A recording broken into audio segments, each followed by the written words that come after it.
Hello everyone and welcome to your own channel trending exam economics. जैसा कि आप लोगों को पता ही है कि इसके अंदर हम लोग घटना चक्र जो बुक है हमारी घटना चक्र, उसके अंदर हम लोग क्या करने घटना चक्र के जितने भी चैप्टर है उन सबकी हम लोग क्या कर रहे हैं, रीडिंग कर रहे हैं और साथ ही साथ हम लोग प्रीवियस ईयर के क्वेश्चंस भी कर रहे हैं। तो आज हम लोग करने वाले हैं हमारे चैप्टर 2 का पार्ट 2, क्योंकि चैप्टर 1 का पार्ट 1 मैं ऑलरेडी करवा चुका हूँ और पार्ट 1 में मैंने क्या किया था, मैंने चैप्टर को एक्सप्लेन किया था कि राष्ट्रीय आय होती क्या है क्या नहीं होता, और हमने इसके 40 क्वेश्चन किए थे। इस चैप्टर में टोटल 93 क्वेश्चन है, तो आज हम लोग 53 क्वेश्चन करने वाले हैं। 40 हम लोग पिछले वीडियो में कर चुके थे। तो चलिए बिना किसी देरी के स्टार्ट करते हैं। क्वेश्चन नंबर 41, केंद्रीय सांख्यिकी संगठन यानी कि सीएसओ द्वारा फरवरी 1999 में जारी की गई नई जीडीपी श्रृंखला निम्नलिखित में से किस एक वर्ष की आधार कीमतों के संदर्भ में है, यानी उसका बेस ईयर क्या था। तो अगर मैं उसके बेस ईयर की बात करता हूं तो 1999 में जो जीडीपी आई थी उसका बेस ईयर था 1993 एंड 1994। ठीक है, तो ये हमारा करेक्ट आंसर क्या हो गया, सी हो गया हमारा करेक्ट आंसर। क्या बोला हुआ है कि सीएसओ ने फरवरी 1999 में राष्ट्रीय आय के मापन का आधार वर्ष 1980-81 से बदल करके 1993-94 कर दिया था। वर्तमान में हम लोग कौन सा बेस ईयर ले रहे हैं, 2011-12। तो हमारा प्रेजेंट कौन सा है, 11-12। 1999 के टाइम पे कौन सा था, 93-94, और उससे पहले कौन सा था, 1980 और 81। ठीक है,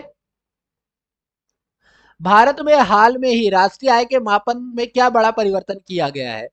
आधार वर्ष व गणना विधि दोनों में बदलाव किया गया है। आधार वर्ष 2004-5 से बदल करके 2011-12 किया गया है। गणना साधन लागत से बदलकर बाजार कीमतों पर की गई है और गणना चालू कीमतों से बदलकर स्थिर कीमतों पर की गई है। ठीक है, तो ये हमें कुछ क्वेश्चन दिए गए, ऑप्शन दिए हैं। तो इसका जो करेक्ट आंसर है वो है ए, क्योंकि इसमें हमने आधार वर्ष की में गण आधार वर्ष तो चेंज किया ही है कि 2004-5 से बदल के 2011-12 किया है, लेकिन साथ ही साथ हमने गणना की विधि भी चेंज की है। तो गणना की विधि कौन सी ली है, जरा हम इसकी एक्सप्लेनेशन पढ़ लेते हैं। अब राष्ट्रीय आय के मापन में वर्ष 2004-5 की बजाय 11-12 को आधार वर्ष माना जा गया है। जीडीपी के स्थान पर अब जीवीए ग्रॉस वैल्यू एडेड की गणना की जाने लगी है। अतः आधार वर्ष की गणना और विधि दोनों में बदलाव किया गया है। तो जीवीए का मतलब क्या हो गया कि हम लोग उत्पादन विधि का यूज कर रहे हैं, उत्पादन विधि, क्योंकि उत्पादन विधि में ही तो जीवीए निकलता है। ठीक है, ये मूल्य वृद्धि विधि कह लो, उत्पादन विधि की जगह मूल्य वृद्धि विधि भी कह सकते हो आप उसे। क्वेश्चन नंबर 43, नई जीडीपी आंकड़ों के आधार वर्ष 2004-5 के स्थान पर बदलकर क्या किया गया है। तो हमने बार बार पढ़ा है कि 2004-5 से बदल करके इसको क्या किया गया है, 2011-12 में कन्वर्ट किया गया है। तो करेक्ट आंसर होगा 2011-12, यानी कि ए हमारा करेक्ट आंसर होगा। चलिए क्वेश्चन नंबर 44 पर आते हैं। इस समय 2015 से भारत की राष्ट्रीय आय के अनुमान हेतु निम्नलिखित में से कौन सा आधार वर्ष के रूप में प्रयुक्त रहा है। यानी कि हम बात कर रहे हैं कि अभी हम 2015 से बाद की बात करते हैं, 2015 के बाद से हमारा बेस ईयर कौन सा रहा है। तो 2015 के बाद से ही हमारा बेस ईयर 2011-12 रहा है। इसके अलावा कोई और नया बेस ईयर हमें अभी तक नहीं दिया गया है, कोई नया आधार वर्ष हमें नहीं दिया गया है। अभी हमारा आधार वर्ष कौन सा चल रहा है, 2011-12। तो सी हमारा करेक्ट आंसर होगा। क्वेश्चन नंबर 45 की बात करते हैं। भारत में स्थिर मूल्यों पर सकल घरेलू उत्पाद के प्राकलन के लिए वर्तमान आधार वर्ष क्या है। अगेन वही वाली बात आ जाती है, वर्तमान आधार वर्ष क्या है। लेकिन बच्चे ये देखेंगे कि वर्तमान आधार वर्ष की बात कर रहे हैं, लेकिन ये क्या बोल रहा है, भारत में स्थिर मूल्यों पर सकल घरेलू उत्पाद, ये इंपॉर्टेंट है। तो इसका जो हमारा वर्तमान आधार वर्ष है वो 1990 से 99 से 2000 का है। ठीक है, जरा पढ़ते हैं इसके एक्सप्लेनेशन के बारे में। ए हमारा करेक्ट आंसर होगा। इसके एक्सप्लेनेशन पढ़ते हैं। प्रश्न काल में भारत में स्थिर प्रश्नकाल में भारत में स्थिर मूल्यों पर घरेलू उत्पाद ग्रॉस डोमेस्टिक प्रोडक्ट के आकलन के लिए केंद्रीय सांख्यिकी संगठन द्वारा 1999 से 2000 वर्ष को आधार वर्ष के रूप में प्रयोग किया जा रहा था। वर्तमान में इसे 2011-12 किया गया है। बात यह कि ये जो क्वेश्चन पूछा गया है ये पूछा कब गया है, 2009 में। तो 2009 के टाइम पे तो 2011-12 को हम लोग आधार वर्ष बना ही नहीं सकते थे ना। ये हमने कब बनाया, 2011-12 जो हमारा आधार वर्ष बना है ये कौन से साल बना है, 2015 में बना है। तो 2009 में जब ये क्वेश्चन आया था उस टाइम पे हमारा आधार वर्ष कौन सा था, 1999 से लेकर के 2000 तक था। ठीक है, अभी फिलहाल हमारा कौन सा है, 2011 से 2012। नेक्स्ट, भारत में राष्ट्रीय आय को मापने का निम्नलिखित में से कौन सा सही आधार वर्ष है। तो निम्नलिखित में से कौन सा सही आधार वर्ष है, ये भी क्वेश्चन कब आया है? 2010 में आया है। तो 2010 में जब ये क्वेश्चन आया था तब तो हमारा प्रेजेंट वाला 2011-12 जो है वो रह ही नहीं सकता था ना, तब तो ये ऑप्शन ही नहीं था। उस टाइम पे जब 2010 में ये क्वेश्चन आया था तो उस टाइम पे हमारा आधार वर्ष 2004-5 था। 2015 में इसे बदल करके क्या किया गया है? 2011-12। ठीक है, 2015 में इसे बदला गया है। क्वेश्चन नंबर 47 की बात करते हैं। क्वेश्चन नंबर 47 क्या कहता है? भारत का आर्थिक सर्वेक्षण यानी इकोनॉमिक सर्वे जो है प्रत्येक वर्ष सरकारी तौर पर प्रकाशित किया जाता है। किसके द्वारा? भारतीय रिजर्व बैंक द्वारा, भारतीय योजना आयोग द्वारा, भारत सरकार के वित्त मंत्रालय द्वारा या भारत सरकार के उद्योग मंत्रालय द्वारा? तो देखो, इकोनॉमिक इकोनॉमिक कंडीशन से रिलेटेड है तो ये करता है हमारा भारत सरकार के वित्त मंत्रालय द्वारा। तो हमारा भारत सरकार का जो वित्त मंत्रालय है वो आर्थिक सर्वेक्षण को क्या करता है?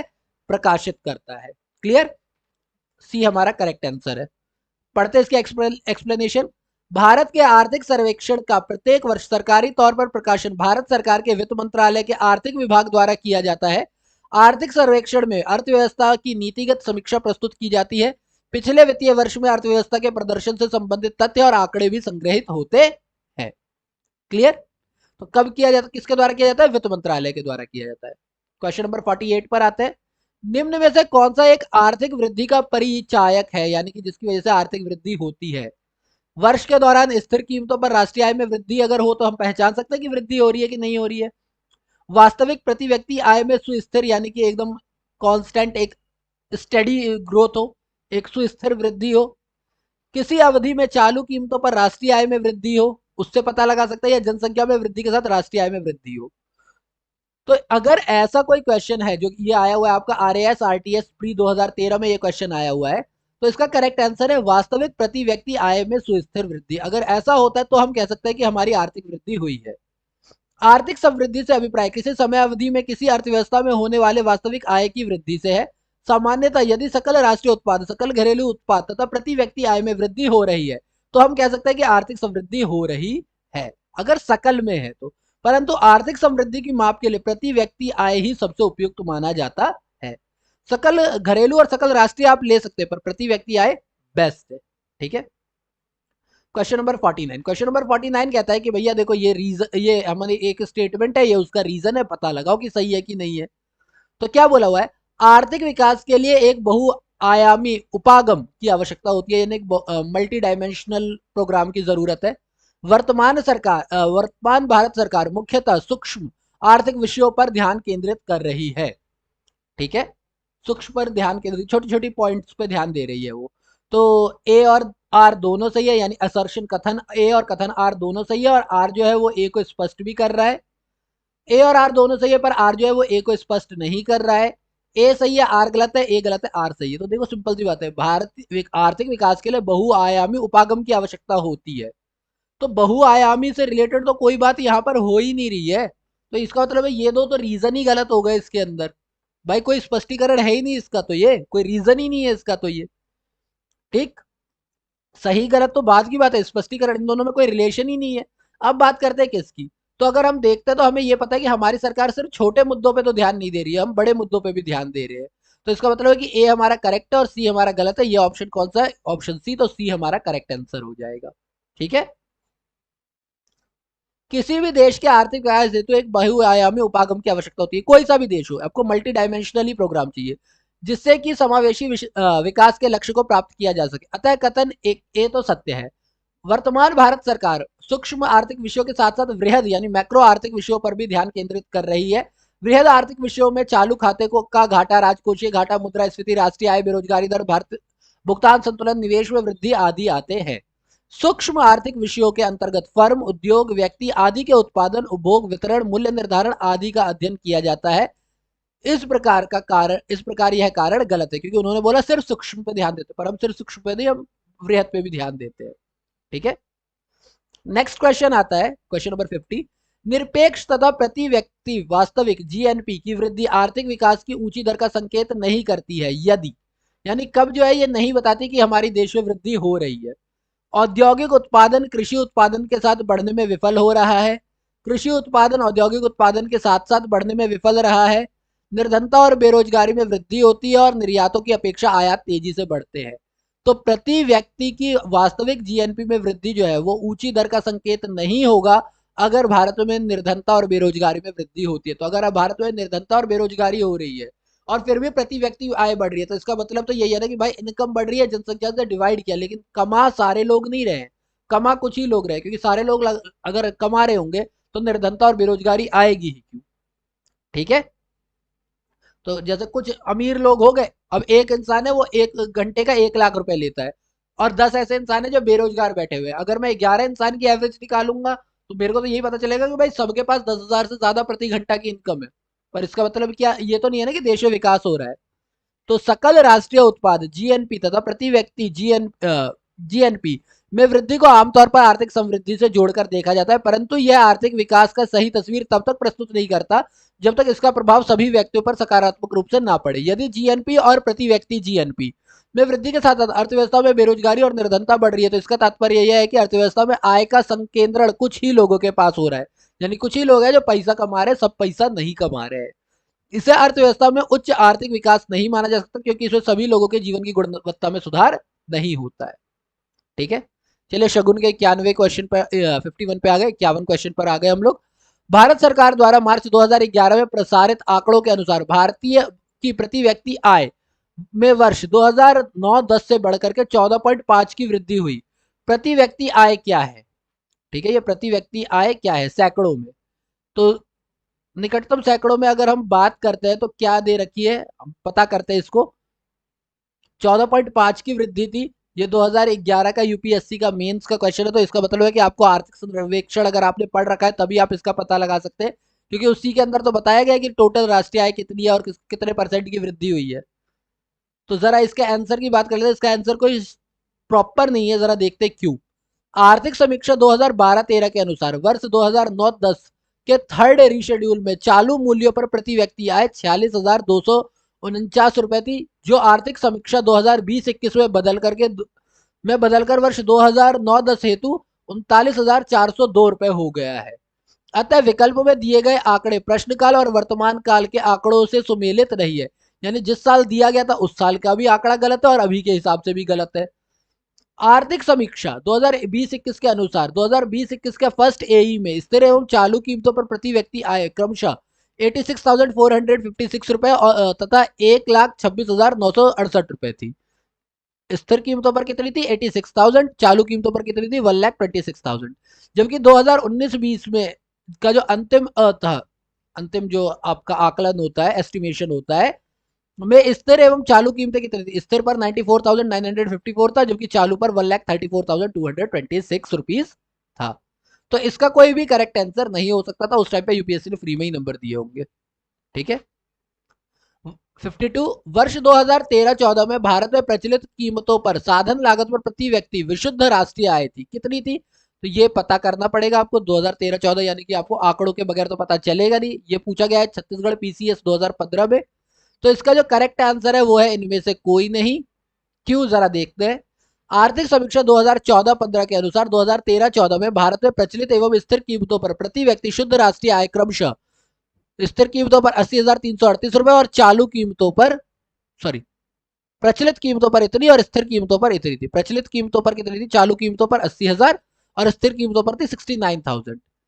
ठीक है, आर्थिक समीक्षा 2020-21 के अनुसार स्थिर कीमत और चालू कीमतों पर 2020-21 में प्रति व्यक्ति आय कितनी थी? स्थिर कीमतों पर ये थी, चालू कीमतों पर ये दे रखी है। जबकि वर्ष 2019-20 के अंतिम आकलन में यह कितनी थी? स्थिर कीमतों पर 94,954 रुपए थी, जबकि चालू कीमतों पर 1,34,226 रुपए थी। ठीक है, तो इनमें से कोई सा भी आंकड़ा मैच नहीं कर रहा है, इसीलिए ये गलत होगा। क्वेश्चन नंबर 53 की बात करते हैं। सन 1951-52 से 2015-16 की अवधि में किस वर्ष में स्थिर कीमतों पर प्रति व्यक्ति आय की वृद्धि सर्वाधिक रही है? कौन से साल सबसे ज्यादा पैसे कमाए गए? तो सबसे ज्यादा पैसे कमाए गए हैं 2007-8 के टाइम पे। ठीक है, प्रश्न काल में, क्योंकि प्रश्न ये 2016 की बात हो रही है, प्रश्न काल में वर्ष 1951-52 से 2015-16 की अवधि में स्थिर कीमतों पर भारत में सर्वाधिक प्रति व्यक्ति आय में वृद्धि जो थी 2007-8 में दर्ज की गई थी। इस वर्ष जो है प्रति व्यक्ति आय 8.60 की वृद्धि दर्ज की गई थी। इसके बाद 2010-11, 6-7 और 5-6 में प्रति व्यक्ति की वृद्धि में सर्वाधिक क्रमशः 8.3, 7.6 और 7.5 रही है। आर्थिक समीक्षा 2021 के अनुसार 2020-21 के फर्स्ट एई में यह स्थिर कीमत और चालू कीमतों पर क्रमशः -5.4 और -8.9 अब तक की सबसे बड़ी कमी रही है। तो 2020-21 में सबसे ज्यादा कमी आई है। बाकी जब पूछा गया था 2016 में, उस टाइम के हिसाब से 8.2078 थी। फिलहाल हमारे पास ये तीनों के तीनों है, कहीं पर भी हो सकती है। क्लियर। वही क्वेश्चन नंबर अगर 54 की बात करता हूं तो क्वेश्चन नंबर 54 कहता है कि वर्ष 2010-11 में 2004-5 की कीमतों पर निम्न में से कौन सी एक भारत की प्रति व्यक्ति आय है। 2010-11 में कौन सी प्रति व्यक्ति आई थी। 2010-11 में जो प्रति व्यक्ति आई थी वो कितनी थी हमारी, 35,993 रुपए। डी हमारा करेक्ट आंसर है। तो 2010-11 के त्वरित अनुमान के अनुसार 2004-5 की कीमतों पर भारत में प्रति व्यक्ति आय 35,993 रुपए थी। क्वेश्चन नंबर 55 की बात करते हैं। क्वेश्चन नंबर 55, भारत में वर्ष 1991-92 में भारत में प्रति व्यक्ति वार्षिक आय लगभग कितनी थी। 1991-1992 की बात कर रहे हैं। अगर इस टाइम की बात कर रहे हैं तो उस टाइम पे हमारा लगभग 7,500 के करीब था। लगभग बोली हुई है क्योंकि एग्जैक्ट नहीं बोला हुआ है। तो वर्ष 2091-92 में भारत में प्रति व्यक्ति आय 7,251 रुपए थी, जो कि नजदीकी विकल्प क्या होगा, सी ही करेक्ट होगा। लगभग 7,500 रुपए जो थी वही करेक्ट थी। ठीक है। क्वेश्चन नंबर 56 की बात करते हैं। भारतीय अर्थव्यवस्था के संदर्भ में निम्नलिखित कथनों पर विचार कीजिए। क्या पिछले, विगत का मतलब पिछले होता है, पिछले 5 वर्षों में सकल घरेलू उत्पाद में वृद्धि दर सतत रूप से बढ़ी है, लगातार बढ़ी है। विगत 5 वर्षों में प्रति व्यक्ति आय की वृद्धि दर सतत रूप से बढ़ी है। इनमें से कौन सा सही है। ठीक है। केवल एक सही है, केवल दो सही है, दोनों सही है, या दोनों में से कोई सा भी सही नहीं। तो इनमें से दोनों में से कोई सा भी सही नहीं है। डी हमारा करेक्ट आंसर है। क्या बोला हुआ है जरा देखते हैं। यहां पर लिस्ट दे रखी है हमें। विगत 5 वर्षों के आधार पर 2004-5 के मूल्यों पर सकल घरेलू उत्पाद एवं प्रति व्यक्ति आय पीसीआई, ठीक है ना, पर कैपिटा इनकम में वृद्धि दर इस प्रकार है। देख सकते हैं आप जीडीपी कितनी हो गई है। ठीक। तो हम क्या देख रहे हैं, बढ़ी घटी घटी बढ़ी बढ़ी बढ़ी घटी बढ़ी बढ़ी। तो लगातार तो कहीं से नहीं बढ़ रही है। इस तालिका से स्पष्ट है कि विगत 5 वर्षों में सकल घरेलू उत्पाद और प्रति व्यक्ति आय दोनों में ही वृद्धि दर सतत रूप से तो नहीं बढ़ी है, लगातार नहीं बढ़ी है, बढ़ी घटी ऐसे है। 2000 आर्थिक समीक्षा 2020-21 के अनुसार जो हमारी ग्रॉस नेशनल इनकम है संबंधित संकेत के आधार पर निर्भर है। किस हिसाब से निर्भर है जरा देख लेते हैं कि जीएनआई 2016-17 में से इधर घटी, फिर और घटी, फिर घटी, अभी कुछ माइनस में जा रही है। जीवीए भी घटी घटी घटी, अभी और घट रही है, ये लगातार घट रही है। तो वर्तमान आंकड़ों के हिसाब से विकल्प डी ही सत्य है कि दोनों ही गलत है, दोनों में से कोई सा भी नहीं बढ़ रहा है, क्योंकि आपने देखा सतत रूप से तो सच में ही नहीं बढ़ रहा है। चलिए क्वेश्चन नंबर 57 की ओर चलते हैं। क्वेश्चन नंबर 57 क्या कहता है, भारतीय अर्थव्यवस्था के संदर्भ में निम्नलिखित कथनों पर विचार कीजिए। पहला, पिछले दशक में वास्तविक सकल घरेलू उत्पाद की वृद्धि दर लगातार बढ़ती रही है, या फिर पिछले दशक में बाजार कीमतों पर सकल घरेलू उत्पाद लगातार बढ़ता रहा है। तो अगर हम बात करते हैं कि सकल घरेलू उत्पाद में लगातार वृद्धि होती रही है तो यह बात तो गलत है, पिछले दशक में नहीं। हाँ, बाजार कीमतों पर सकल घरेलू उत्पाद लगातार बढ़ता रहा है, तो केवल दो जो है वो करेक्ट होगा। ठीक है, यानी बी हमारा करेक्ट आंसर होगा। पिछले दशक 2000 और 2010 में समष्टिगत आर्थिक विश्लेषणों का अध्ययन करने से यह स्पष्ट है कि इस दौरान सेवाओं और वस्तुओं की कीमतों में वृद्धि हुई थी। अतः अवश्य अवश्य भावी रूप से सकल घरेलू उत्पाद भी बढ़ता रहा है, जबकि वास्तविक सकल घरेलू उत्पाद की वृद्धि दर में उतार चढ़ाव की प्रवृत्ति रही है। क्या हुआ, सकल घरेलू उत्पाद तो लगातार बढ़ा है, वास्तविक सकल घरेलू उत्पाद थोड़ा ऊपर नीचे रहा है। अगर वर्तमान समीक्षा 2021 की बात करते हैं तो वर्तमान दशक 2010-11 से 2021 में चालू वर्ष और स्थिर कीमतों पर वृद्धि दर गिरने एवं बढ़ने की रही है, यानी दोनों घटे बढ़े हैं। हालांकि गिरावट का रुख अधिक रहा है, अतः वर्तमान में विकल्प डी सही होगा। यानी ना तो बढ़ी है ना तो घटी है, क्योंकि दोनों के दोनों ही क्या है, गलत हो जाएगी वर्तमान के हिसाब से। पर जिस टाइम पे ये क्वेश्चन दिया गया उस टाइम पर यही था कि पिछले दशक के हिसाब से बढ़ रही। अभी अगर पिछला दशक बोला जाता तो अभी के हिसाब से दोनों ही गलत हो जाएंगे। ठीक है। चलिए यहां पर बोला हुआ है वित्तीय वर्ष 2013-14 में भारतीय आर्थिक आर्थिक समृद्धि दर लगभग कितनी थी। ये क्वेश्चन बहुत ही ज्यादा इंपॉर्टेंट है क्योंकि मल्टीपल एग्जाम्स में पूछा गया है। तो हमारी वृद्धि दर थी 2013-14 में 5%। 2013-14 में हमारी वृद्धि दर कितनी थी, 5%। डी हमारा करेक्ट आंसर होगा। ठीक है। चलिए जरा ऊपर पढ़ लेते।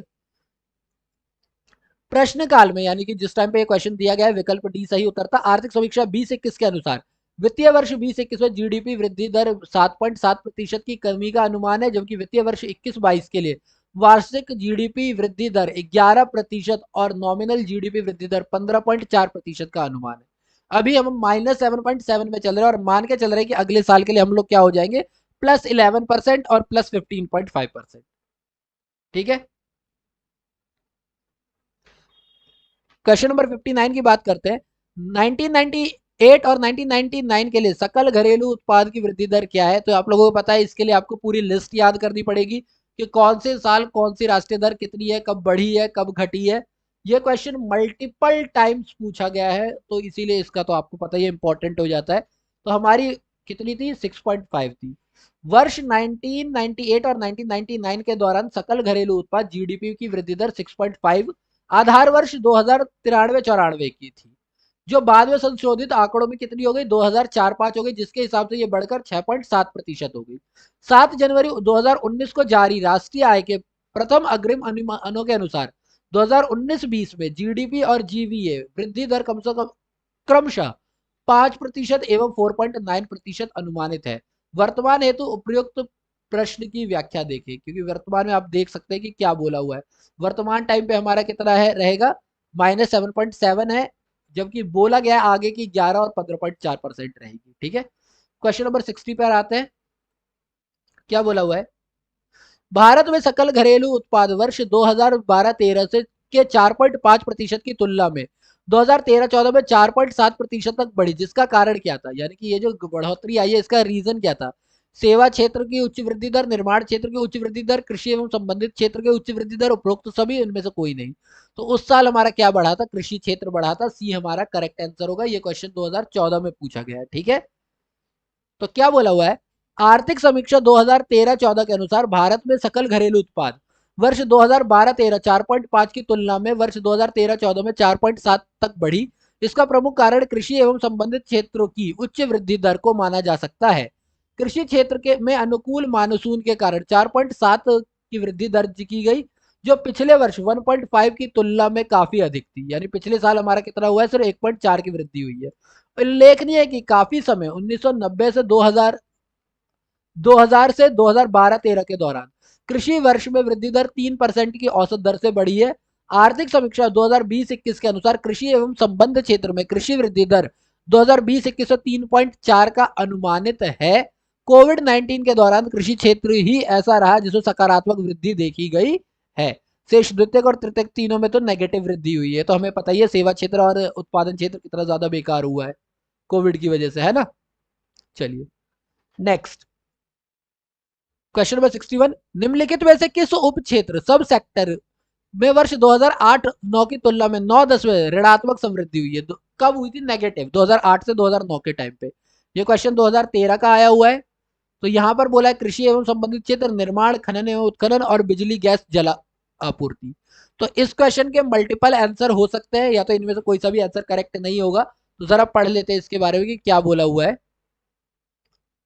यद्यपि वर्ष 2009-10 में प्रकाशित आर्थिक समीक्षा के अनुसार प्रश्नगत विकल्प ए सही माना जा सकता है, लेकिन तब तक वर्ष 2009-10 के आंकड़े अग्रिम अनुमान थे, यानी कि एक एस्टिमेशन था, जबकि वर्ष 2008-9 के आंकड़े संशोधित अनुमान पर आधारित थे।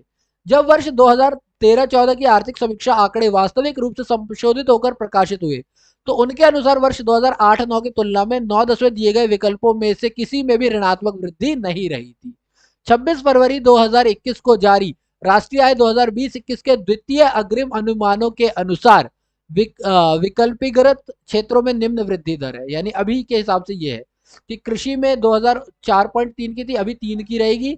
निर्माण में 1 की थी, -10.3, बहुत ज्यादा घट गया है। खनन -2.5 का था, अभी -9.2 का चला गया है। विद्युत में भी थोड़ी सी गिरावट तो आई है, लेकिन अभी भी हम लोग क्या है, पॉजिटिव है। क्लियर? तो उस टाइम के हिसाब से जब ये क्वेश्चन आया था, तब हम कह सकते थे कि ए करेक्ट है, पर फिलहाल के लिए कोई सा भी करेक्ट नहीं है। चलो क्वेश्चन नंबर 62 पर आते हैं। क्वेश्चन नंबर 62 ये कहता है कि रिजर्व बैंक ऑफ इंडिया ने हाल के आकलन के अनुसार 2002-2003 में विकास दर होगी। ये क्वेश्चन था 2002 का। तो उस टाइम के हिसाब से अगर मैं बात करता हूं तो उस टाइम के हिसाब से 5 से लेकर 5.5% की दर कही गई थी। लेकिन 26 फरवरी 2021 को जो जारी किए गए राष्ट्रीय आय के आकलन है उसके अनुसार 20-21 के लिए सकल घरेलू उत्पाद कितनी है, -8.2 है। क्योंकि आपसे बोला अगर हाल के आकलन, हाल का मतलब तो अभी रिसेंट हो गया ना, तो रिसेंट में कितना है, -8.2 है। उस टाइम पे 5 से लेकर 5.5 तक था।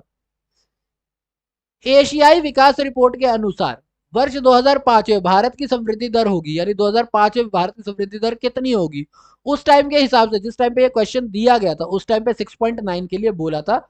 लेकिन दिसंबर 2020 में जारी एसोसिएशन डेवलपमेंट आउटलेट सप्लीमेंट में 2020 के अनुसार भारत की जीडीपी 2019 के लिए 4.2 और 2020 के लिए -8% और वर्ष 2020 के 21 के लिए 8% आकलित की गई है। ठीक है, क्योंकि अभी आपको प्रेजेंट का पता होना चाहिए, ये तो बहुत पुराना हो गया। प्रेजेंट के हिसाब से 2020 के लिए -8, 2021 के लिए +8, जबकि पहले 2019 में 4.2 थी। ठीक है, क्वेश्चन नंबर 64 पर आते हैं। वही दे रखा है आपको, कथन ए और कथन आर दे रखा है, आपको बताना है। भारतीय अर्थव्यवस्था में 1997-98 वित्तीय वर्ष में अवसाद की स्थिति है। निकट भूतकाल में सार्वजनिक निवेश में कमी आई है। नीचे दिए गए कूट में से सही प्रश्न चुनिए। ए और आर दोनों सही है। आर और ए, आर जो है वो ए की सही व्याख्या है। ए और आर दोनों सही है। आर जो है ए की सही व्याख्या नहीं है। ए सही है, आर गलत है, ए गलत है, आर सही है। तो निकट भूतकाल में सार्वजनिक निवेश में कमी आई है, ये बात तो पता ही हमें कि रिसेंट में हमारा जो पब्लिक निवेश है हमने डिसइन्वेस्टमेंट बहुत ज्यादा की है। क्या की है? डिसइन्वेस्टमेंट। डिसइन्वेस्टमेंट का मतलब होता है कि जब सरकार जो है वो अपने सार्वजनिक क्षेत्र यानी पब्लिक सेक्टर से पैसा हटा लेती है और उसका जो हिस्सेदारी है वो किसको दे देती है? प्राइवेट सेक्टर को दे देती है। पब्लिक सेक्टर से पैसा निकाल लेती है और प्राइवेट सेक्टर को उसका हाथ दे देती है, तो उसको हम लोग कहते हैं डिसइन्वेस्टमेंट। ठीक है, तो ये बात तो है कि हुई है, ये चीज तो हुई है। तो हम ये कह सकते हैं कि ये दोनों बातें तो सही है, लेकिन इन दोनों के बीच में कोई आपस में कोई रिलेशन नहीं है, तो आर जो है वो ए की सही व्याख्या नहीं है। तो बी हमारा करेक्ट आंसर होगा। देखिए, अगर आपको ये पढ़ना हो, खुद से पढ़ना हो, तो मैं इसकी पीडीएफ का लिंक जो है वो भी डिस्क्रिप्शन बॉक्स में डाल दूंगा। आप वहां से आराम से इसको पीडीएफ को डाउनलोड करके पढ़ सकते हैं खुद से भी। ठीक है, वर्ष 1997-98 में भारतीय अर्थव्यवस्था की वृद्धि दर 4.3 की थी, जो वर्ष 2000 1996-97 में प्राप्त की गई वृद्धि दर 8 पॉइंट की अपेक्षा काफी कम थी। पुनः वर्ष 1997-98 में सार्वजनिक क्षेत्र में निवेश वर्तमान बाजार कीमतों पर सकल घरेलू उत्पाद का 6.6% था, जो कि 96-97 7.5% था और 95-96 में 7.7। तो आप देख ही रहे हो लगातार घटता जा रहा है। इस प्रकार कथन और कारण दोनों सही है, परंतु कारण कथन का स्पष्ट व्याख्या नहीं करता है। चलिए 65 की अगर हम बात करते हैं, क्वेश्चन नंबर 65 की। पिछले 15 वर्षों में भारतीय अर्थव्यवस्था ऊंची औसत सकल राष्ट्रीय उत्पाद वृद्धि दर पर पहुंच गई है। कारण इस अवधि के बचत अनुपात में निरंतर वृद्धि हुई है। जरा देखते हैं क्या बोला हुआ है। क्योंकि भारतीय अर्थव्यवस्था की ऊंची औसत हो गई है, राष्ट्रीय उत्पादन की दर काफी ऊंची हुई है, किस लिए? क्योंकि बचत बढ़ी है कि नहीं बढ़ी है। तो ए और आर दोनों सही है। आर सही, ए की सही व्याख्या है। ए और आर दोनों सही है, लेकिन आर जो है सही व्याख्या नहीं है। ए सही है, आर गलत है, ए गलत है, आर सही है।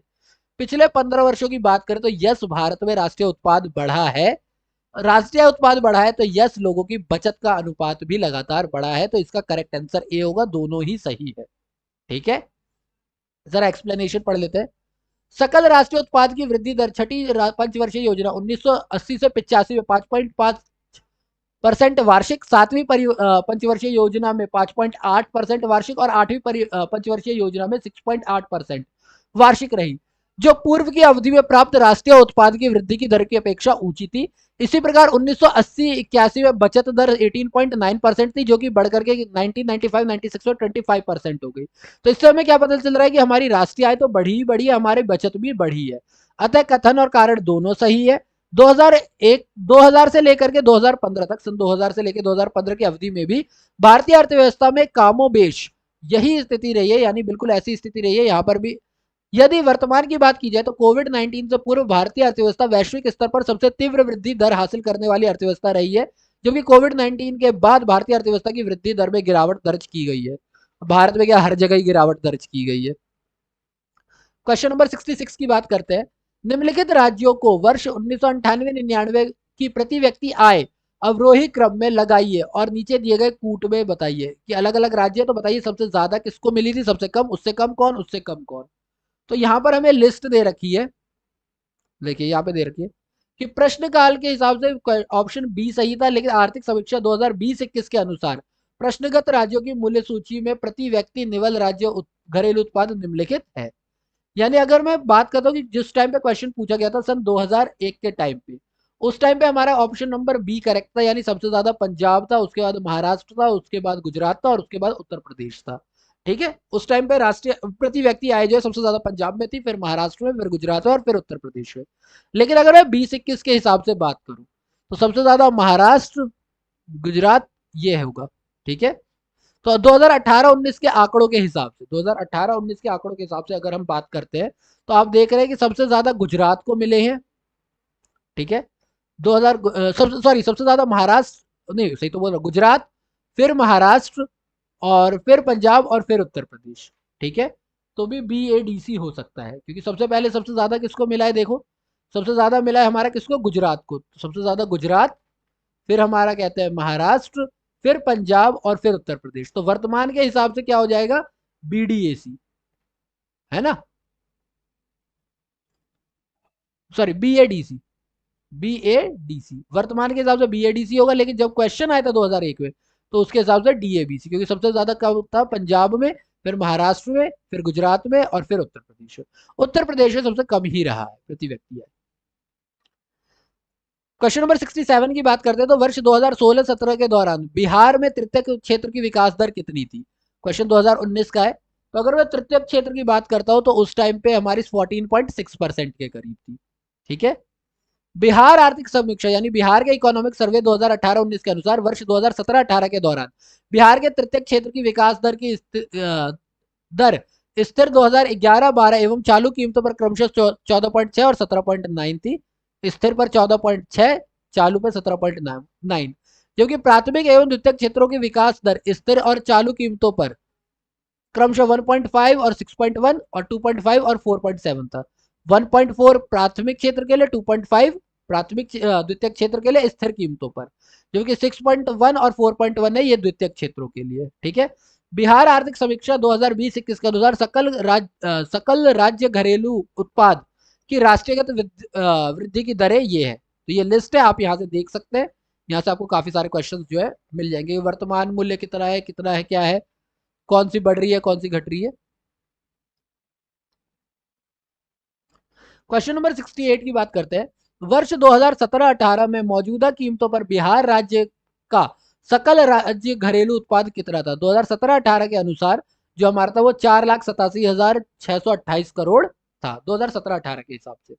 बिहार आर्थिक समीक्षा 18-19 के अनुसार चालू एवं स्थिर कीमतों पर बिहार राज्य का सकल घरेलू राज्य उत्पाद जो था वो 2017-18 में कम से कम कितना था, 4,87,668 रुपए एवं 3,61,504 रुपए, ये स्थिर कीमतों पर था, ये चालू कीमतों पर था।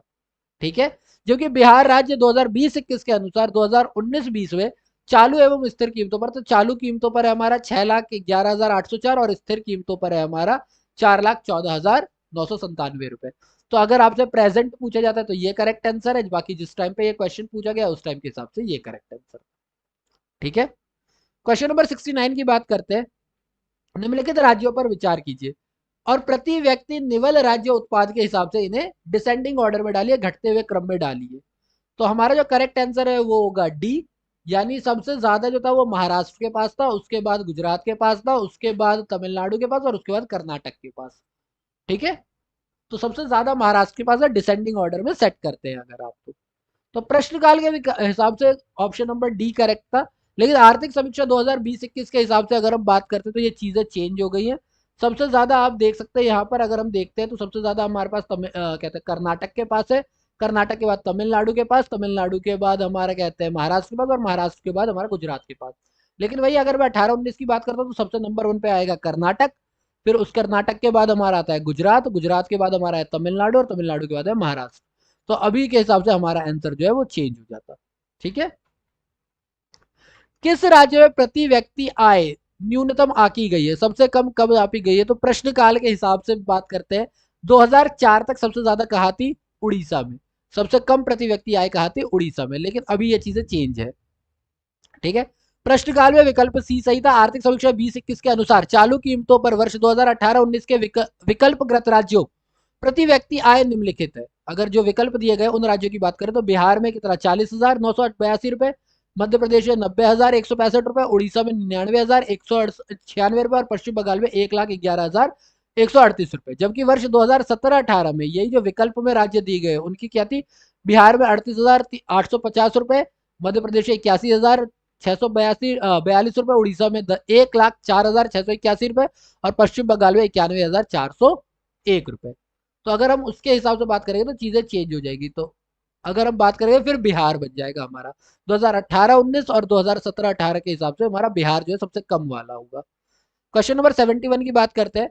मार्च 2011 में भारत सरकार द्वारा प्रसारित आंकड़ों के अनुसार किस राज्य संघीय क्षेत्र में प्रति व्यक्ति आय 2009-10 की तुलना में अधिकतम रही है? तो 2009-10 में किस राज्य में सबसे ज्यादा अधिकतम रही है? गोवा में। प्रति व्यक्ति आय 2009-10 में सबसे ज्यादा गोवा में सही रही है। मार्च 2011 में भारत सरकार द्वारा प्रसारित आंकड़ों के अनुसार वर्ष 2009-10 में भारत के राज्यों एवं संघीय क्षेत्रों में सर्वाधिक प्रति व्यक्ति आय गोवा में थी, जबकि न्यूनतम आय बिहार में दर्ज की गई। आर्थिक समीक्षा 2021 के अनुसार 2018-19 में सर्वाधिक प्रति व्यक्ति वाला राज्य अभी भी गोवा है, लेकिन सबसे कम वाला राज्य जो है अभी भी बिहार ही है।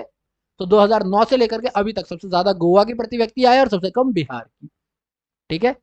निम्न में से किस राज्य में औसत प्रति व्यक्ति आय सबसे अधिक है? तो अगर हम बात करते हैं किस राज्य की, तो महाराष्ट्र की, सॉरी महाराष्ट्र कह रहा हूँ, सॉरी पंजाब की। पंजाब की प्रति व्यक्ति आय सबसे ज्यादा इंपॉर्टेंट है 1994 के हिसाब से। 1994 के हिसाब से बी पंजाब हमारा करेक्ट आंसर था। उस टाइम पे खेती वगैरह का ज्यादा था। 2020-21 और 18-19 के अनुसार गोवा में प्रति व्यक्ति आय सबसे ज्यादा है और बिहार में सबसे कम है। क्वेश्चन नंबर 73 की बात करते हैं। निम्नलिखित में से किस राज्य में औसत प्रति व्यक्ति आय सर्वाधिक है? यानी कि अगर मैं अभी प्रेजेंट की बात कर रहा हूँ, ये क्वेश्चन 1992 का था, तो 1992 के हिसाब से हरियाणा में प्रति व्यक्ति आय सर्वाधिक था 1992 के हिसाब से, ठीक है। प्रश्नकाल में हरियाणा में की प्रति व्यक्ति आय सर्वाधिक थी। आर्थिक समीक्षा 2021 के अनुसार 2018-19 में जितने भी राज्य दिए गए हैं प्रश्नगत, उसमें कर्नाटक सबसे ज्यादा, पश्चिम बंगाल उससे कम, हरियाणा की ये दे रखी है और गुजरात की ये दे रखी है। तो अभी भी हरियाणा सबसे ऊपर ही है, अभी भी क्या है, हरियाणा में ही सबसे ज्यादा इनकम है, ठीक है। चलिए क्वेश्चन नंबर 74 पे बढ़ते हैं।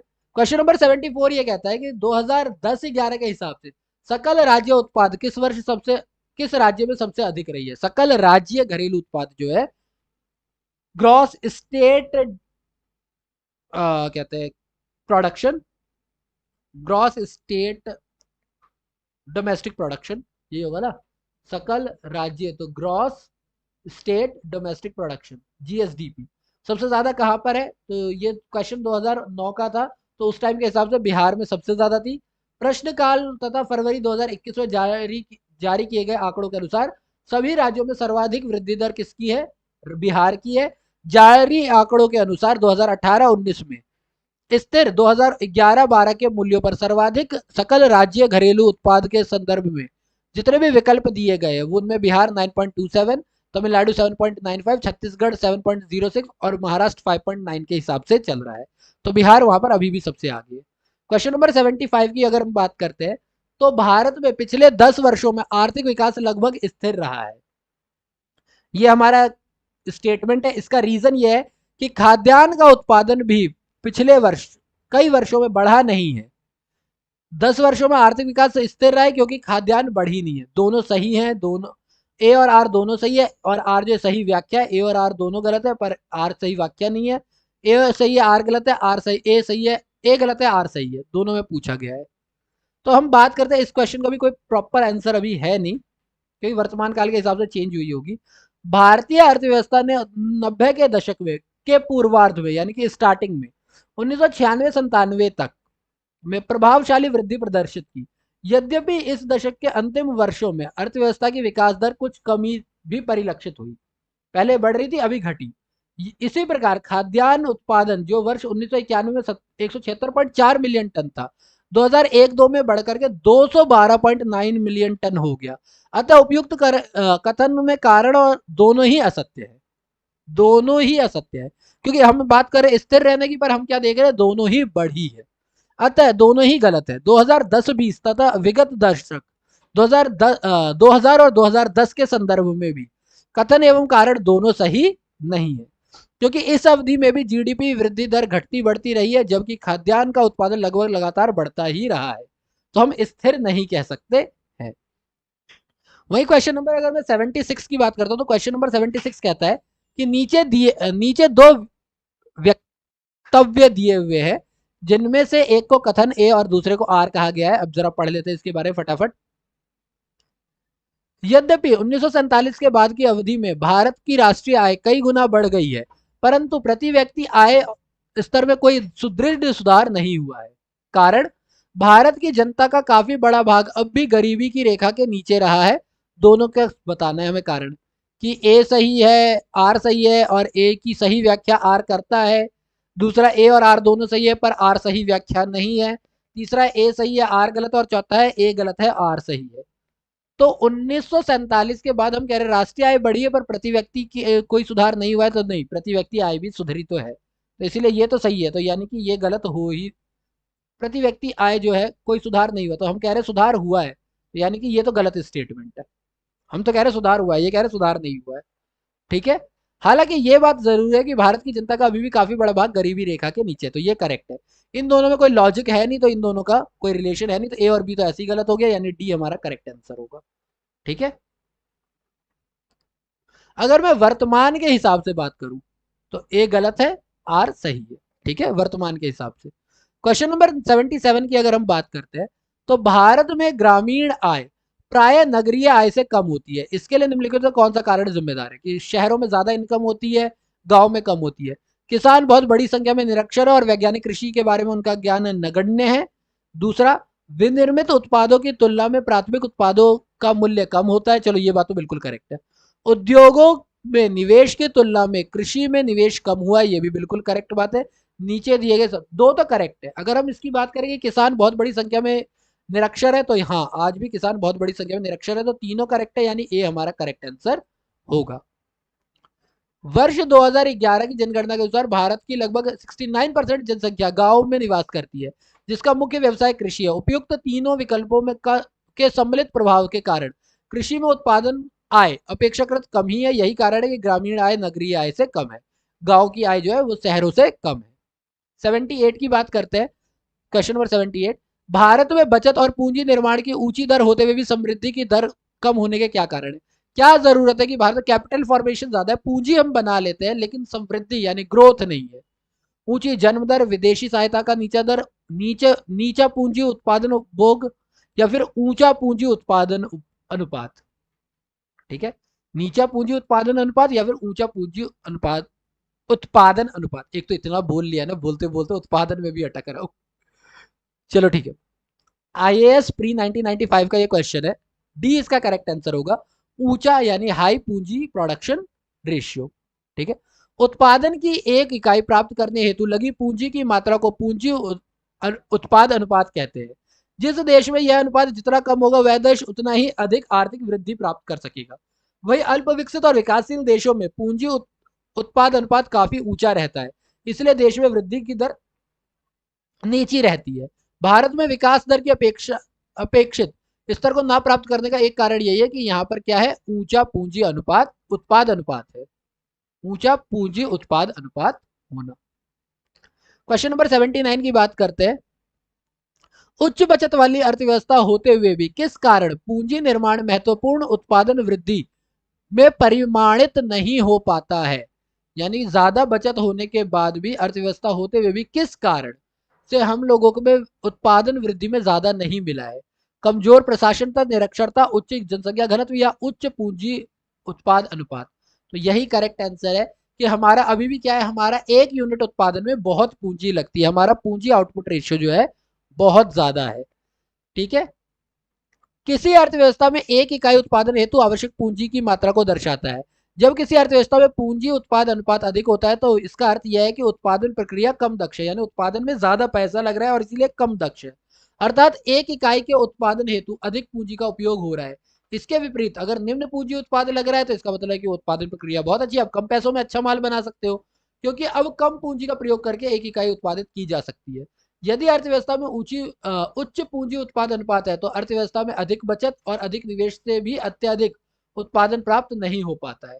यानी कि अगर हाई है तो आप कितना ही बचा लो, कितना ही निवेश कर लो, आपको उत्पादन ज्यादा नहीं मिलेगा, क्योंकि प्रत्येक इकाई के उत्पादन में निवेश बहुत ज्यादा करना पड़ेगा। ठीक है। वहीं क्वेश्चन नंबर 80 की बात करते हैं। क्वेश्चन नंबर 80 कहता है निम्नलिखित में से कौन से मुख्य कारणों से भारत में प्रति व्यक्ति आय की वृद्धि की दर धीमी है, किसमें ये चीज कम पाई जा रही है। तो जरा देखते हैं। उच्च पूंजी उत्पाद अनुपात, अगर हम उच्च पूंजी उत्पाद अनुपात की बात करते हैं तो इसके कारण जनसंख्या वृद्धि की ऊंची दर, पूंजी निर्माण की ऊंची दर, वित्तीय घाटे का ऊंचा स्तर, किस कारण से हम इसकी बात कर रहे हैं। तो निम्नलिखित में से अगर हम बात करते हैं तो डी हमारा करेक्ट आंसर है। भारत में प्रति व्यक्ति की आय की जो वृद्धि है उससे सबसे पहली बात तो यही कि उत्पादन के साथ पूंजी बहुत ज्यादा लग जा रही है, तो खर्चा बहुत ज्यादा हो रहा है और जनसंख्या लगातार बढ़ती जा रही है। हमें निवेश ज्यादा करना पड़ रहा है, उत्पादन कम हो रहा है, उत्पादन कम होगा तो इनकम कम होगी, इनकम कम है और जनसंख्या बढ़ रही है। तो ये दो रीजन है जिसकी वजह से प्रति व्यक्ति आय जो है हमारी बहुत धीरे बढ़ रही है।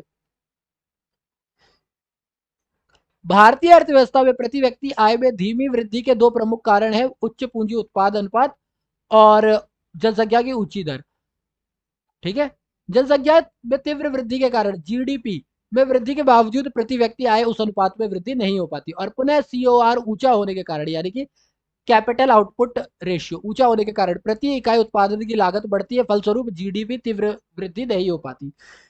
इसकी परिणति प्रति व्यक्ति आय में निम्न वृद्धि को रूप देती है। ठीक है। क्वेश्चन नंबर 81, उत्तर प्रदेश में प्रति व्यक्ति आय में निम्नता के कारणों के बारे में कौन सा सही है, यानी किस वजह से वहां पर निम्न अभी भी ग्रोथ है, प्रति व्यक्ति आय कम है। तेजी से बढ़ती जनसंख्या, साहसीपन का अभाव, अपर्याप्त अंधोसंरचनात्मक सुविधाएं, या फिर कृषि का आधुनिकरण। तो अगर हम इसकी बात करते हैं तो इसके अंदर हमारा जो करेक्ट आंसर होगा वो होगा बी, क्योंकि अपर्याप्त अधोसंरचनात्मक सुविधाएं ये तो है ही नहीं, कृषि का आधुनिकीकरण वहां पर नहीं है, ये बात करेक्ट है, साहसीपन का अभाव वहां पर नहीं हो सकता, है ना। तो ऐसा तो कुछ है नहीं कि साहसीपन का अभाव हो, वहां पर रिस्क नहीं लेना चाहते लोग, इन्वेस्टमेंट जल्दी नहीं करना चाहते, तो ये है question number B correct answer है। उत्तर प्रदेश में प्रति व्यक्ति आय की निम्नता का प्रमुख कारण कथन 1 2 3 दिए गए, कथन सॉरी कृषि का आधुनिकरण नहीं है ना, तो ये आंसर नहीं होगा। मैं वो 1 2 3 लगा रहा हूँ तो इसको क्यों काट रहा हूँ, ये तीन रीजन तो है, आधुनिकीकरण नहीं है। एक मिनट रुक जाओ, इसको मिटा लेते ताकि दोबारा से बता दूं। मैंने पढ़ा गलत, बोल गलत रहा हूँ, पता है सही बोल रहा है गलत बोल। तो उत्तर प्रदेश में जो प्रति व्यक्ति आय कम है उसका मेन रीजन जो है वो जनसंख्या बढ़ रही है, साहसीपन का अभाव है, अपर्याप्त संसाधन है, ये भी है। कृषि का आधुनिकीकरण उसका एक रीजन नहीं है। ठीक है। अब क्वेश्चन नंबर 82 एक एब्स्ट्रैक्ट क्वेश्चन है, ख्याली क्वेश्चन है। एक्स देश की आर्थिक समृद्धि अनिवार्य रूप से होगी कब, जब विश्व अर्थव्यवस्था में तकनीकी प्रगति होगी, एक्स की जनसंख्या में वृद्धि होगी, एक्स में पूंजी निर्माण होगा, या फिर विश्व अर्थव्यवस्था के व्यापार की मात्रा बढ़ती है। तो अगर किसी देश में पूंजी निर्माण होता है तो उसके अंदर आर्थिक समृद्धि होती होती है। अर्थशास्त्रियों ने पूंजी निर्माण को आर्थिक समृद्धि हेतु एक सबसे बड़ा महत्वपूर्ण घटक माना है। भारतीय योजना आयोग के अनुसार ऊंची उत्पादकता और आय और रोजगार के बढ़ते हुए स्तर की वास्तविक पूंजी पूंजी निर्माण की बढ़ती हुई दर ही है। यानी अगर पूंजी निर्माण को आप बढ़ा सकते हो तो आपकी उत्पादकता भी बढ़ेगी, रोजगार भी बढ़ेगी और आय भी बढ़ेगा। वही क्वेश्चन नंबर 83 की बात करते हैं। भारत में निकट भविष्य में 8% या अधिक आर्थिक समृद्धि दर प्राप्त करने के लिए सर्वाधिक सहयोग किस कारण तत्व से मिल रहा है, यानी किस वजह से हमें सबसे ज्यादा हेल्प मिल रही है। ये 2013 में पूछा गया था क्वेश्चन। तो वस्तु एवं सेवा कर को बिना विलंब 1 अप्रैल 2016 से लागू किया जाना, देश में श्रम शक्ति का तीव्र गति से कौशल विकास किया जाना, देश सभी अवरुद्ध या रुके हुए उत्पादन प्रोजेक्टों का क्रियान्वयन किया जाना, और व्यवसाय व्यापार करने को आसान बनाकर तेजी रफ्तार से वृद्धि किया जाना। तो 2008 में सबसे बड़ा रीजन यही है कि हम अभी सब सारे जो रुके हुए प्रोजेक्ट थे ना हमारे, हम उन्हें पूरा कर रहे हैं। आप देखते ही मोदी जी आते हैं, मोदी जी कहते थे कि भैया हम प्रोजेक्टों को पूरा कर रहे हैं, तो अभी भी यही चल रहा है। भारत में निकट भविष्य में 8% या इससे अधिक वृद्धि के लिए सर्वाधिक सहयोग सभी अवरुद्ध एवं रुके हुए उत्पादक प्रोजेक्टों का क्रियान्वयन प्राप्त किया जा रहा है। हालांकि अन्य कारण जैसे वस्तु एवं सेवाओं कर को लागू करना, श्रम शक्ति और कौशल वृद्धि विकास करके व्यापार की प्रक्रिया को सरल बना करके भी इसे दीर्घकाल में वृद्धि की जा सकती है। यानी कि सेकंड वाला मैंने ढंग से बोला। हालांकि अन्य कारण जैसे वस्तु एवं सेवा कर को लागू करके श्रम शक्ति का कौशल विकास करके और व्यापार की प्रक्रिया को सरल बना करके भी इसकी वृद्धि की जा सकती है, पर फिलहाल हम यही कहेंगे कि जो भी रुके हुए प्रोजेक्ट है हम उनको पूरा कर रहे हैं। क्वेश्चन नंबर 84 की बात करता हूं, तो निम्नलिखित में से कौन सा लक्षण भारतीय अर्थव्यवस्था का नहीं है? श्रम की न्यून कार्य क्षमता, प्रति व्यक्ति कम आय, ये दोनों तो है, दो रीजन ये दे रखा है। पूंजी निर्माण की न्यून दर और प्राकृतिक संसाधनों की कमी। तो देखो एक सीधी सी बात है कि प्राकृतिक संसाधनों की कमी तो भारत में है नहीं, सीधी बात, तो ये रीजन तो नहीं है।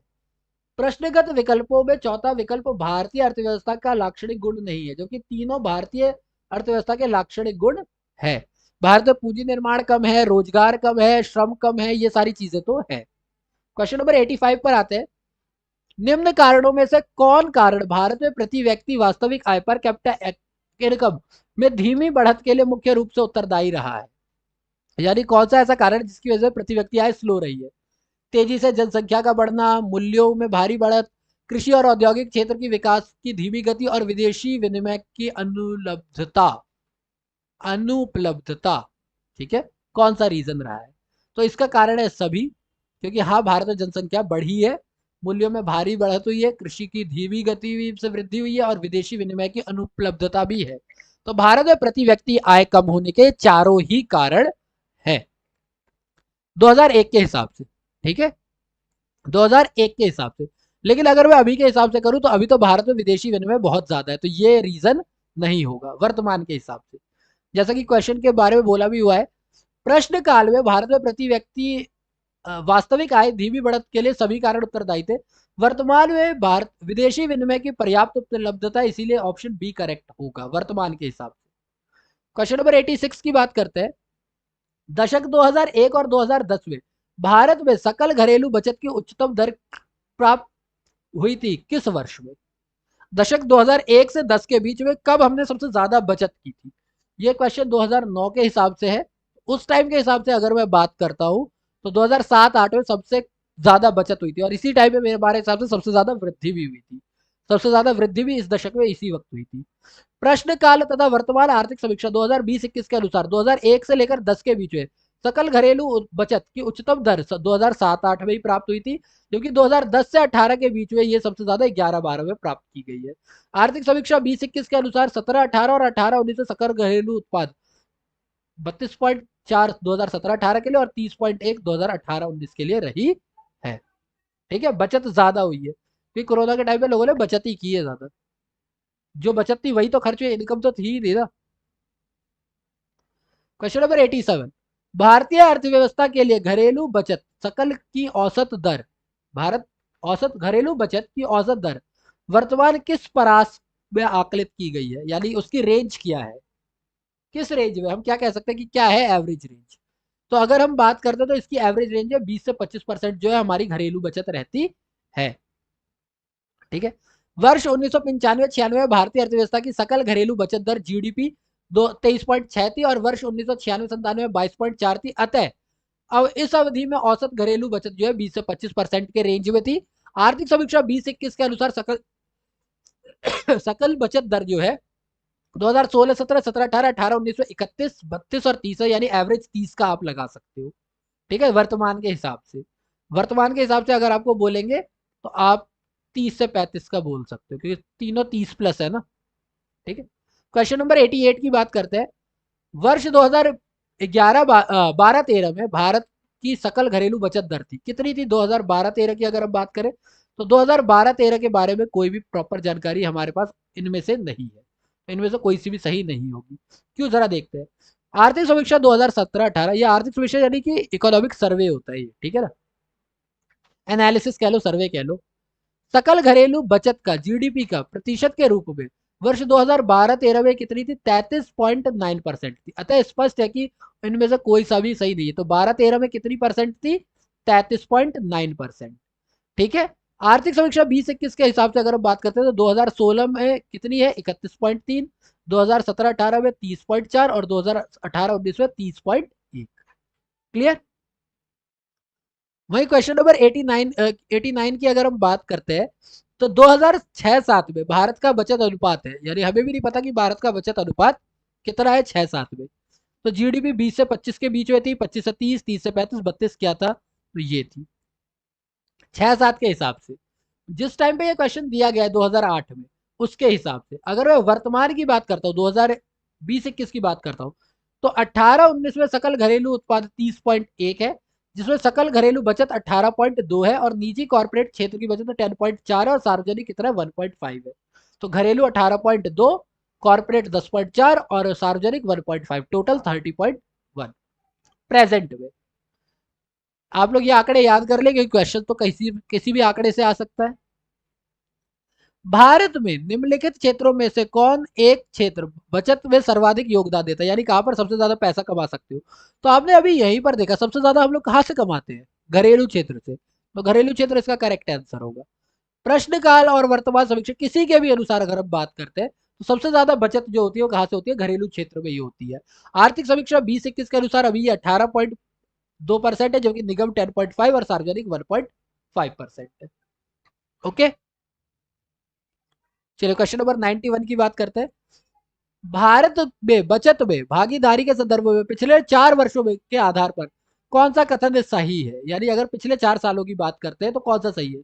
घरेलू क्षेत्र के वित्तीय एस्टेट की भागीदारी बढ़ी है, सार्वजनिक क्षेत्र की बचत की भागीदारी बढ़ी है, कॉर्पोरेट क्षेत्र की बचत की भागीदारी बढ़ी है, या घरेलू क्षेत्र के वित्तीय एस्टेट के रूप में बचत की भागीदारी बढ़ी है। तो पिछले 4 सालों में कॉर्पोरेट क्षेत्र की भागीदारी बढ़ी है। 2004 की बात कर रहे हैं उस टाइम के हिसाब से, यानी 2000 से लेकर के 2004 तक की बात अगर कर रहे हैं।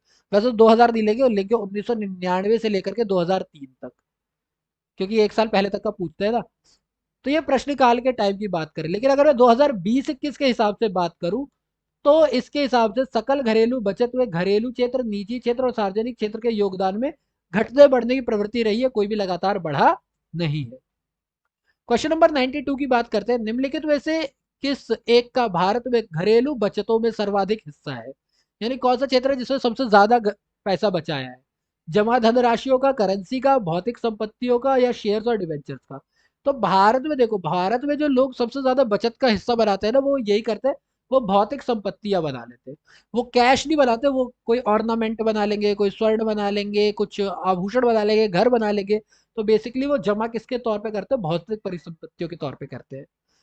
2009 प्रश्नकाल और वर्ष 2018-19 दोनों के हिसाब से ही अगर हम बात करते हैं, सबसे ज्यादा हिस्सा भौतिक संपत्तियों का है। आरबीआई के अनुसार जो हैंडबुक जारी की जाती है of statistics of Indian economics 1920, उसके अनुसार 2018-19 में सबसे ज्यादा भौतिक परिसंपत्तियां है, उसके बाद हमारे वित्तीय बचते हैं, यानी कि हमारे शेयर मार्केट्स वगैरह हो गए, और उसके बाद स्वर्ण और रजत है। बेसिकली घर हो गया, बिल्डिंग होगी, बचत का हम सबसे ज्यादा भौतिक परिसंपत्तियों के रूप में यूज करते हैं। और अब ये है हमारा क्वेश्चन नंबर 93, जो कि आज का हमारा लास्ट क्वेश्चन है। आई नो वीडियो थोड़ी लंबी हो गई, अब 53 क्वेश्चन करवा लें तो क्या करूं। भारत में निम्नलिखित 4 प्रमुख क्षेत्रों से बचत का उदय होता है, गृहस्थ से, निजी से, सार्वजनिक से, सरकार से। इनमें से ये बता रहा है कि अवरोही क्रम में बताइए, यानी सबसे ज्यादा कहां से होता है, उससे कम कहां से होता है, उससे कम कहां से होता है, उससे कम कहां से होता है। तो मेरे को ये तो पता है कि सार्वजनिक से सबसे कम होना चाहिए, लेकिन ये क्वेश्चन 1998 का है, तो उस हिसाब से हम लोग बात करते हैं। उस हिसाब के हिसाब से अगर हम बात करें तो सबसे ज्यादा कहां से आता है, गृहस्थ से, फिर निजी से, यानी जो लाइन दे रखी है उसी के हिसाब से गृहस्थ, निजी, सार्वजनिक और सरकार। आर्थिक समीक्षा 2020 की 21 की भी अगर हम बात करते हैं, तो 2018-19 में भारत में सकल घरेलू बचत में प्रश्नगत क्षेत्रों में के योगदान में अवरोही क्रम यही है कि सबसे ज्यादा गृहस्थ पैसे बचा के देता है, उसके बाद निजी क्षेत्र, उसके बाद सार्वजनिक क्षेत्र, और लास्ट में कहीं सरकारी क्षेत्र। जब इन सब से पैसा बच जाता है तब जाके कहीं सरकारी क्षेत्र पैसा बचाता है। तो सबसे कम बचत वाला जो इलाका है वो सरकारी क्षेत्र है, उसके पहले सार्वजनिक क्षेत्र, सबसे ज्यादा हमारा कौन सा गृहस्थ क्षेत्र है। सो दैट्स बीन सेड, आज हमारा यहाँ पर मैं वीडियो करता हूँ कंप्लीट। हमारा चैप्टर 2 यहाँ पर कंप्लीट हो गया है। अगले पार्ट में मैं चैप्टर 3 लेकर के आऊंगा, ठीक है। अगर आपको वीडियो अच्छी लगी तो प्लीज इसे एक लाइक करें, अगर आपको लगता है कि आपके फ्रेंड्स को भी देखना चाहिए तो प्लीज इसे शेयर करें। आपको एक बगल में रेड कलर का सब्सक्राइब लिखा हुआ दिख रहा होगा, प्लीज उसे क्लिक करके उसे ग्रे कलर में चेंज करें ताकि हमें भी सपोर्ट मिले। आपके पास कोई भी सुझाव है, कोई भी सजेशन है, कोई भी एडवाइस है, या कोई भी शिकायत है, प्लीज मुझे बताएं कमेंट बॉक्स के अंदर। एंड प्लीज सपोर्ट करते रहिए, and thank you for your time, be healthy.